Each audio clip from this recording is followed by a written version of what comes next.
Trump's sudden ceasefire demand sparks alarm in Kyiv and across Europe.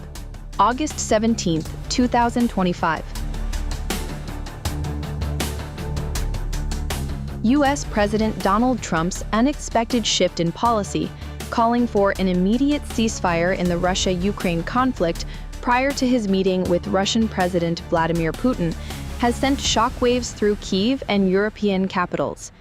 The abrupt demand, which diverges from the established positions of Ukraine and its European allies, has raised concerns about the potential undermining of Ukraine's sovereignty and the broader implications for European security. This development comes at a critical juncture in the ongoing war, with Ukraine facing intensified Russian military pressure and Europe grappling with its role in supporting Kyiv. Background of the conflict. The Russia-Ukraine war, which began with Russia's invasion in February 2022, has been a focal point of international diplomacy and conflict. Ukraine, backed by the US, NATO, and European allies, has consistently demanded a ceasefire as a prerequisite to any peace negotiations, emphasizing the need for Russia to withdraw its forces from occupied territories. European nations have aligned with this stance, advocating for sustained military and economic support for Ukraine to counter Russian aggression. The US has played a pivotal role, providing billions in aid and weapons to bolster Ukraine's defense. Trump's ceasefire pivot. On August 16, 2025, Trump announced his intention to prioritize a ceasefire in the Russia-Ukraine conflict ahead of a summit with Putin in Alaska. This marked a significant departure from his earlier rhetoric, where he had expressed frustration with Putin and set a 50-day deadline for Russia to agree to a ceasefire or face new sanctions. More recently, Trump reduced this timeline to 10 or 12 days, citing a lack of progress in negotiations. However, following discussions with Putin, Trump pivoted away from demanding an immediate ceasefire, instead endorsing a peace agreement as the best path to end the war, stating on Truth Social that ceasefires oftentimes do not hold up. This shift has alarmed Ukraine and its European allies, who view an unconditional ceasefire as potentially legitimizing Russia's territorial gains and weakening Ukraine's negotiating position. Ukrainian President Volodymyr Zelensky, in a call with Trump, emphasized the need for an immediate cessation of hostilities, including attacks on Ukraine's infrastructure, stating, "Killings must stop as soon as possible." European leaders, who have been working to maintain a united front in support of Ukraine, expressed dismay, fearing that Trump's approach aligns more closely with Russia's interests. Reactions from Kyiv. In Kyiv, Trump's pivot has dampened hopes that the U.S. would align with Europe to pressure Russia into a ceasefire. Zelensky described the call with Trump as long and substantive, but later adopted a more urgent tone, highlighting the ongoing Russian attacks and the need for a ceasefire to precede any peace talks. He warned that a ceasefire without conditions could legitimize Russia's actions, a sentiment echoed by Ukrainian officials who fear that Trump's stance may embolden Putin. The Ukrainian government has been particularly vocal about the situation in the Kursk region, where Russian forces have made recent advances. Trump's claim on Truth Social that thousands of Ukrainian troops are completely surrounded in Kursk was strongly refuted by Ukraine's general staff, who called the reports false and accused Russia of fabricating narratives to pressure Kyiv.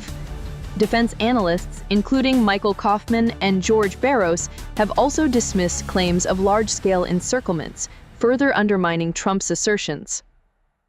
European dismay. European leaders who have emerged as Ukraine's principal military and economic backers are grappling with the implications of Trump's policy shift. The UK's Prime Minister, Keir Starmer, cautiously welcomed Trump's efforts, but emphasized the need for robust security guarantees for Ukraine, inspired by NATO's Article 5 collective defense principle. Italy's Giorgia Meloni echoed this, suggesting that any guarantees for Ukraine should be equivalent to NATO's commitments. However, the broader European response has been marked by anxiety and disunity. France's President Emmanuel Macron hosted emergency talks in Paris to forge a cohesive strategy, but analysts note that Europe's leadership is weakened by domestic political challenges, such as Germany's upcoming elections and France's loss of parliamentary majority. The exclusion of European leaders from US-Russia talks in Riyadh further exacerbated tensions, with EU Foreign Affairs Chief Kaja Kallas warning against Russia's attempts to divide the Allies. John Lau, an associate fellow at Chatham House, described European leaders as stunned by Trump's swift reversal of US policy, noting that it challenges decades-long assumptions about America's role in underwriting European security.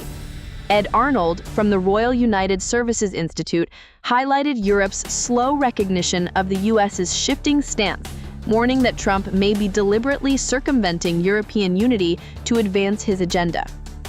Russia's position and strategic gains.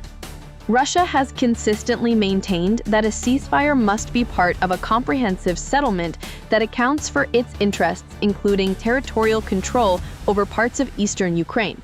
Putin's willingness to engage with Trump, particularly after the Alaska summit, has been seen as a diplomatic victory for Moscow, which has faced international isolation since 2022.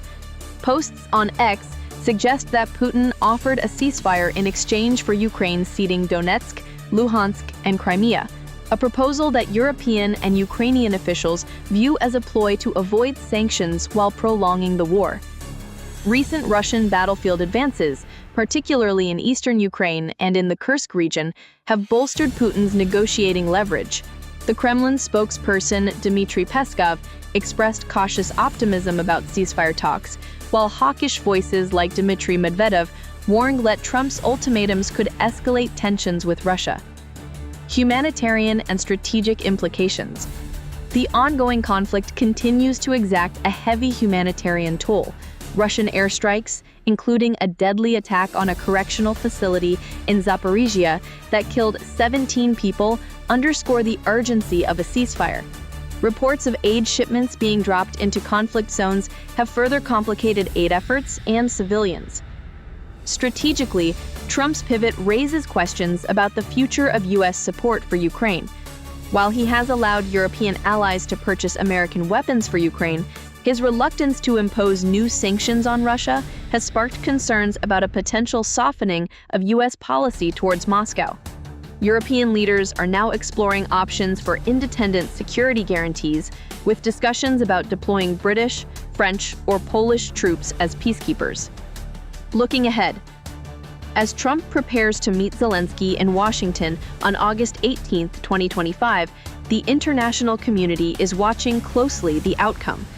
Zelensky's visit follows a strained February meeting with Trump, and European allies are working to school the Ukrainian leader on navigating the U.S. president's unpredictable approach.